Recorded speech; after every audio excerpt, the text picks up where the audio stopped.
အစားအသောက်တို့ပြင်ဆင်နေနေရမှာသူ့အဆင့်နဲ့သူမှလိုက်နာရမယ်စီမင်းစီကံလေးတွေရှိတယ်စားသုံးကုန်နဲ့ပတ်သက်ပြီးတော့အနေရဲ့ကင်းရေးပေါ့နော်အင်္ဂလိပ်လို food safety ပေါ့အဲ့တော့သူ့ရဲ့ guidelines လို့လည်းပြောတယ် principles အဓိကလိုက်နာရမယ်စီမင်းစီကံကတော့၄ခုပဲရှိတယ်နံပါတ်1ကဘာလဲဆိုလို့ရှိရင် clean ပေါ့နော်တန့်ရှင်းရမယ်နံပါတ်2ကကြတော့ separate တီးတန့်ထားရမယ်နံပါတ်3ကကြတော့ cook ချက်ပြုတ်တဲ့နေရာနဲ့နံပါတ်4ကကြတော့ chill လို့ပြောတယ်ပြန်ပြီးတော့ဟင်းကိုအေးခံတဲ့နေရာပေါ့နော်ဆိုအဲ့တော့ဒီမှာပထမဆုံး clean ဆိုတော့ဘာလို့ဆိုလိုတာလဲဆိုရင်ကိုကစားသုံးကုန်ပစ္စည်းတွေကိုဈေးမှာသွားဝယ်တယ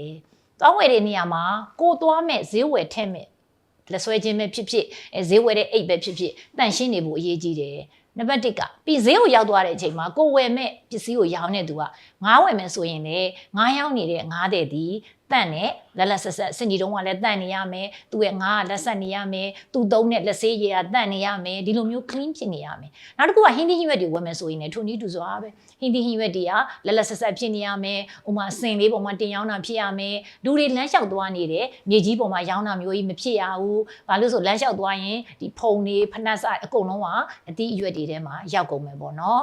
်နောက်တစ်ခုကကြတော့ဈေးတွေကိုဝယ်လိုက်တယ်ဝယ်ပြီးလို့ရှိရင်ကားနဲ့သွားဝယ်မယ်ပြီးရင်ကားထဲမှာထည့်ထားခဲ့မယ်နောက်ဖုန်းထဲမှာတခြားနေရာတစ်ခုမှာဝင်လိုက်တယ်ဒီလိုမျိုးပေါ့အချိန်ကြီးကမလိုလားအဖက်နဲ့ကြာသွားမယ်ဒါဆိုလို့ရှိရင်လေခုနပြောတဲ့သူ့ရဲ့ food safety မှာနောက်တဲ့စီမင်းစည်းကမ်းတစ်ခုဖြစ်တဲ့သူကတန့်ရှင်းရမယ်ပေါ့နော်အဲ့ဒီမှာမလိုလားအပ်တဲ့အချိန်ကြီးပိုကြာသွားတဲ့အတွက်ဒါမလိုလားအပ်တဲ့ပတ်ဝန်းကျင်ရဲ့အပူတွေရိုက်ခတ်မှုကြောင့်မလက်ဆက်တော့ဘူးနောက်တစ်ခုကကြတော့ဂျန်နေတာမန်မျက်စိနဲ့မမြင်နိုင်တဲ့ဘက်တီးရီးယားတို့ပေါ့နော်ဒီကောင်တွေကပေါက်ဖွားနိုင်တယ်နောက်ပြီးရင် spray လို့ပြောတယ်တီးတန့်ခွဲခြားအဲ့တော့ငါးဝယ်မယ်အသားဝယ်မယ်ပြီးရင်ဟင်းသီးဟင်းရွက်ဝယ်မယ်ပြီးရင်မုတ်လှုပ်ချဖို့အတွက်မဟင်းငါးဖက်လေးကလည်းဝယ်အောင်မယ်ခောက်ဆွဲကြဆန်အဖက်ကလေးက ready to eat လို့ပြောတယ်ပါဇက်ထဲကိုတန်းထည့်မယ်အစားအသောက်ကလည်းဝယ်အောင်မယ်အသီးအနှံလေးတွေကဝယ်အောင်မယ်အဲ့ဒါတွေကိုဈေးချင်းထဲမှာရော့အင်းဆိုပြစ်ထည့်လိုက်မယ်ဆိုရင်အသားတွေငါးတွေကထွက်လာမယ်တွင်းညီရေးတို့အညီရေးတို့အဲ့ဒီအရေးတွေကြောင့်ဈေးနဲ့အိမ်နဲ့ကြားထဲမှာကိုဝယ်လာတဲ့ဟင်းသီးဟင်းရွက်တွေတစ်ခါတည်းတန်းစားဖို့အစားအသောက်တွေကိုခုနငါးတွေအသားတွေကအညီရေးတွေကရောက်လာတဲ့အတွက်ဘလို့မှမတန့်တော့ဘလို့မှစားတဲ့အ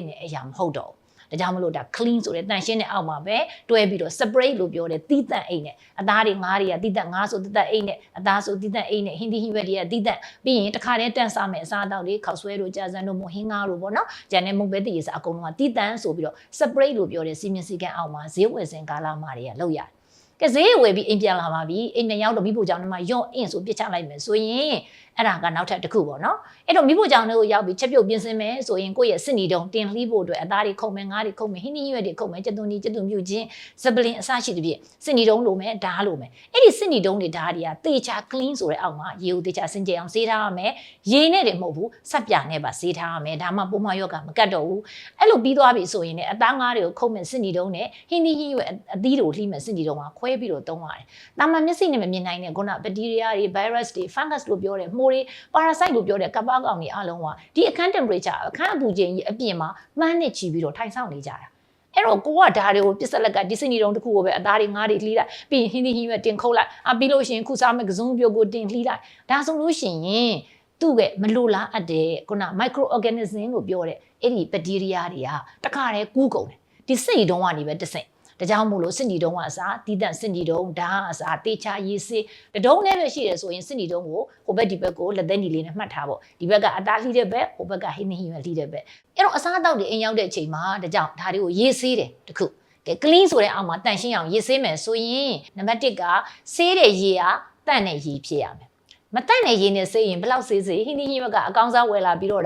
့ရေမတန့်တာကြောင့် तू ကမတန့်တော့ဒါကြောင့်မို့လို့ရေတန့်ဖို့ကအင်မတန်ရေးကြီးတယ်အဲ့တော့ဟင်းသီးဟင်းရွက်စေးမယ်ဆိုရင်တန့်တဲ့ရေနဲ့စေးမယ်နောက်ပြီးလို့ရှိရင်အဲ့ဒီဟင်းသီးဟင်းရွက်တွေကိုအာဟာရမဆုံးရှုံးအောင်မဖြတ်မတောက်ခင်မှာအခက်လိုက်ချမောင်လေးကမွန်းအခက်လိုက်လို့တေချာစေးမယ်စေးပြီးလို့ဖြတ်တောက်ပြီးလို့ရှိရင်တော့ပြန်ပြီးတော့မစေးစေချင်တော့ဘူးမလိုလားရတဲ့အာဟာရတွေဆုံးရှုံးသွားမှာဆိုလို့ဒါ clean ဆိုတဲ့တန်ရှင်းရေးနဲ့ပတ်သက်ပြီးတော့ပေါ့နော်အဲ့တော့ခုနနောက်ထပ် separate ဆိုတဲ့စီမင်းစည်းကမ်းအောက်မှာじゃချက်ပြန်ပြီဒီဒေအိုးနဲ့ပဲအခုအသားချက်လိုက်တယ်ဒီဒေအိုးနဲ့ပဲငါးချက်တယ်ပြီးရင်ဒီဒေအိုးဒီတန်အိုးနဲ့ပဲဟင်းသီးဟင်းရွက်ချက်မယ်ကြားထဲမှာလုံးဝမစေးဘူးကဲအဲ့ဒါဆိုရင်ရောထုံနည်းတူစွာပဲအသားတွေငါးတွေချက်ပေးလိုက်တယ်မစေးဘူးအဲ့ဒီမှာကြံနေတဲ့ဟာရှိတယ်ဒါကိုလက်ဆက်ဆက်အသီးရွက်လေးကိုဒီဒေအိုးနဲ့ပဲထည့်ကြော်မယ်ဆိုရင်ခုနပြောတယ်မလိုလားအပ်တယ်တာမန်မျက်စိနဲ့ဘလို့မှမမြင်နိုင်တဲ့ bacteria virus parasite နဲ့ fungus လို့ပြောတယ်အဲ့ဒီအကုန်လုံးကသူ့ဘာသူ cross contamination လို့ပြောတယ်တွားပြီးတော့ကူးဆက်သွားတယ်ဝင်ရောက်နှောက်ယှက်သွားတယ်ပေါ့နော်အဲ့တော့နာကတစ်ခုက ချက်ပြုတ်ပြင်ဆင်တဲ့နေရာမှာ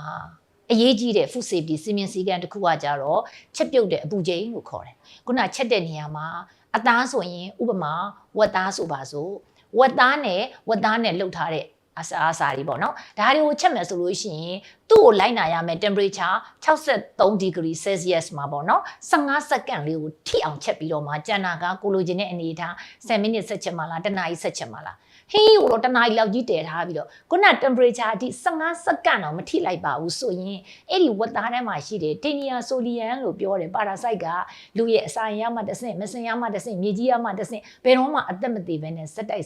သူကရှင်သန်နေတယ်ဒါကြောင့်မလို့သူ့ကိုတတ်အောင်ဖြတ်တဲ့နည်းကဝက်သားပါတဲ့အရာတွေကိုဝက်သားပါတာဆိုတော့ခုနမျိုးစုံရှိရလေနော်အဲ့လိုဝက်သားနဲ့လှုပ်ထားတဲ့ဟာတွေချက်ပြီးဆိုရင်63 degree မှာ Celsius မှာ15စက္ကန့်ထိပြီးမှကျန်တာကြိုက်သူစစ်ချက်နောက်တစ်ခုကကြတော့ poultry လို့ပြောတယ်ကြက်သားရှိမယ်ဘဲသားရှိမယ်ငုံစားရင်လည်းငုံသားပေါ့နော် poultry တွေဒီကောင်တွေကကြတော့ပို့ပြီးတော့ temperature များသေးတယ်84 degree လောက်မှာ84 degree Celsius မှာ15စက္ကန့်ထိပြီးတော့မှကျန်တာကကိုလိုချင်တဲ့အနေအထားအတိုင်းပေါင်းတာလားကြော်တာလားပြုတ်တာလားတုတ်တာလားဆိုတာကိုဆက်ချက်မှာအနေရကင်းတယ်နောက်ငါးတွေပေါ့နော်ငါးတွေနဲ့ပတ်သက်တာတို့ shellfish တို့အခွန်မာတဲ့အရာတွေပေါ့နော်ပင်လယ်စားတို့ဂုံးတို့ခရုတို့ပြီးရင်ကျန်တဲ့အမဲသားတို့စိတ်သားတို့ဒါမျိုးဆိုရင်တော့ temperature 60မှာ15စက္ကန့်နဲ့ချိန်ပြီးချက်ရတယ်ညီမယဉ်ကျေးမှုကအိမ်မှာချက်တဲ့လူတယောက်ကစပွဲပေါ်မှာပြုတ်တဲခင်းထားတာဟင်းတွေကိုချက်ပြီးတော့တိမ်လုံးစားဖို့အတွက်ကိုစုံလင်စပွဲကြီးနဲ့တင်းအုပ်စားကြီးနဲ့အုပ်တာတကယ်စားမယ့်အချိန်လေးကြောက်ချက်ပြီးတဲ့အချိန်နဲ့အနည်းဆုံး2နာရီ3နာရီလောက်ကွာမှစားကြတာအဲ့တော့လက်ဆက်မှုသူက safety ကတော်တော်အားနည်းသွားပြီစားလို့မရဘူးလားရပါတယ်မြန်မာလူမျိုးတွေဒီလိုပဲစားလာတာကျမတို့တစ်သက်လုံးနေနော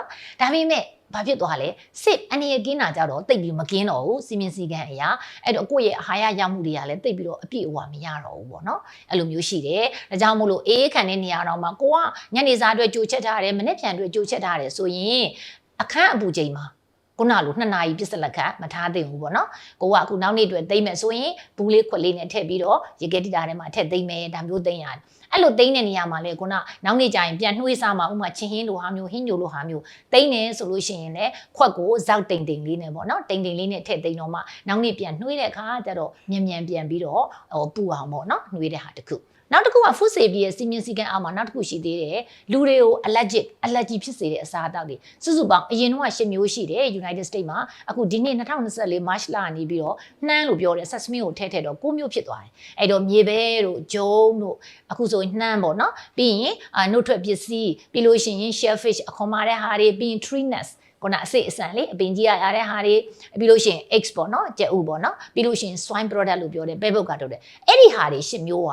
तू ကလူတွေကိုပုံမှန်အားဖြင့်ခေါင်းမှာရှိတဲ့လူအကုန်လုံးကို one way or other way တနည်းမဟုတ်တနည်းနဲ့ allergy ဖြစ်စေတဲ့အရာတွေဖြစ်တယ်ဒါကြောင့်မို့အဲ့ဒီ10မျိုးတွေကတခုခုပါရင်အဲ့ဒီ food package ပေါ်မှာတေးသေးချာချာဖော်ပြပေးရတယ်အဲ့ဒီတစ်ချိန်ထဲမှာစားသုံးသူကလေကိုဝယ်တဲ့အစားအသောက်ကိုသေချာ level ကိုဖတ်ရမယ်အဲ့တော့ဒီ level မှာဒါမျိုးတွေပါတယ်ဆိုရင်ကိုဖြစ်တာနဲ့မတည့်ဘူးဆိုရင်ကိုကဒါနဲ့ allergy ရှိရင်အစားတွေကဒါကိုရှောင်သင့်တယ်ဆိုဒါမျိုးပေါ့နော်နှစ်ဦးနှစ်ဖက်နားလည်သင့်တဲ့စီမင်းစည်းကမ်းလေးတွေပေါ့နောက်တစ်ခုကကြတော့ဒီ food safety အောက်မှာပဲ तू ကဒီ hazard လို့ပြောတယ်အန္တရာယ်ရှိတာတွေ तू က chemical hazard တွေရှိမယ် physical hazard တွေရှိမယ် तू ကပြောကြံတဲ့ toxic ပေါ့နော်အဲ့တော့ biological hazard တွေရှိမယ်အဲ့တော့ chemical hazard ဆိုတာစပါးတွေပြောင်းနေနှမ်းနေဂျုံနေဒါတွေစပြီးစိုက်နေတဲ့အချိန်မှာတည်းကပိုတက်ဆေးတွေအများကြီးကျွေးတယ်အသီးတွေအပွင့်တွေကြီးဖို့အတွက်ဟော်မုန်းတွေအများကြီးကျွေးတယ်ဓာတ်မြေဩဇာတို့ဓာတုဓာတ်မြေဩဇာတွေအများကြီးကျွေးတယ်နော်ပြီးရင်ပေါင်းတက်ဆေးတွေကျွေးတယ်ဆိုဒါတွေကနေပြီးတော့ကြံခဲ့တဲ့ကျွင်းကြံပစ္စည်းတွေကြောင့်စားသုံးကုန်တွေမှာလည်းခုနပြောတဲ့ chemical hazard လို့ပြောတဲ့ဓာတုတွေရဲ့လွှမ်းမိုးမှုတွေရှိနေတယ်နောက်တစ်ခုကကြတော့အခုအသင်စားသုံးပစ္စည်းတွေမှာလည်းထိုနည်းတူစားပ